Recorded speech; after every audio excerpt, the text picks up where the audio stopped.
በስመ አብ ወወልድ ወመንፈስ ቅዱስ አሐዱ አምላክ አሜን።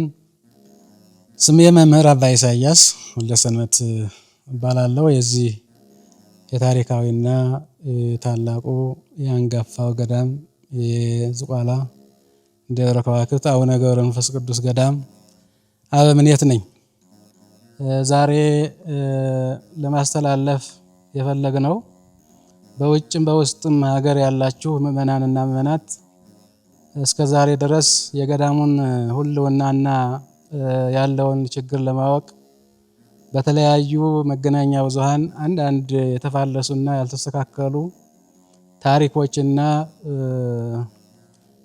አጀንዳዎች ይተላለፉ ስለነበረ ከአሁን በኋላ ግን ገዳሙ የራሱ የሆነ ዩቲዩብ ስለከፈተ በውስጥም በውጭም ያላችሁ ምእመናት የጻድቁ የአቡነ ገብረ መንፈስ ቅዱስ ወዳጆች ሁላችሁም እንግዲህ ከዛሬ ጀምሮ ገዳሙ የራሱ የሆነ ዩቲዩብ ስለከፈተ ይህንን እንድትጠቀሙና መረጃ ማግኘት እንድትችሉ ልናሳስባችሁና ልናስረዳችሁ ልናሳውቃችሁ እንወዳለን።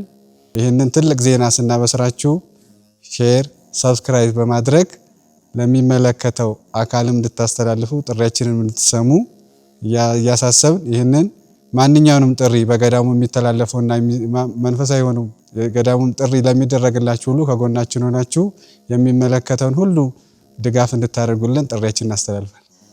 ህዝበ ክርስቲያን የእግዚአብሔር ፈቃድ ሆኖ ገዳማችን የራሱን የሆነ ቻናል ዩቲዩብ ቻናል ስለከፈተና ስላዘጋጀ ሼር በማድረግ ሰብስክራይብ በማድረግ ማግኘት የምትችሉትን መረጃ እንድትጠቀሙና ያው እንድትገለገሉ ገዳሙም አስፈላጊ የሆነውን እርዳታም ሆነ ብዙ ነገር ለማወቅ ቻናሉን ሰብስክራይብ በማድረግ እንድትከታተሉ ስንል በትህትና እንገልጻለን። ገዳሙን መርዳት ማገዝ የምትችሉ ሁሉ ከአሁን በኋላ በዚህ